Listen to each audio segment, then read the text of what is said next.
చెప్పాలనుకుంటున్నా నేను. ఫారెన్‌లో అయితే మామూలుగా ఎడ్యుకేషన్ సిస్టమ్ ఎలా ఉంటదంటే, కిడ్స్‌ని ఎవరెవరికి నచ్చిన ఫ్రూట్‌ని వాళ్ళని తీసుకొని రమ్మంటారు. అంటే మీన్స్ యాపిల్ ఉందనుకో, మీరు రేపు అందరూ యాపిల్స్ తెచ్చుకోండి అని చెప్తారంట. యాపిల్ వాళ్ళు ఏ కలర్ ఉందో వాళ్ళు స్టేజ్ పైకొచ్చి అదే కలరు చెప్పాలన్నమాట వాళ్ళ టీచర్‌కి.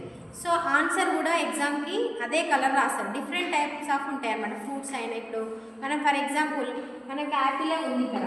మనము ఎక్కువ యాపిల్ అనగానే రెడ్ కలర్, రోజ్ అనగానే రెడ్ కలర్ అని చెప్పేస్తుంటాం మనము మన టీచర్స్ కామన్గా. ఆన్సర్ కూడా రెడ్ ఏ కలర్లో ఉందంటే సరే రోజ్ ఏ కలర్లో ఉందంటే రెడ్ కలర్లోనే రాయాలి, లేకపోతే రాంగే చేస్తారు మన టీచర్స్.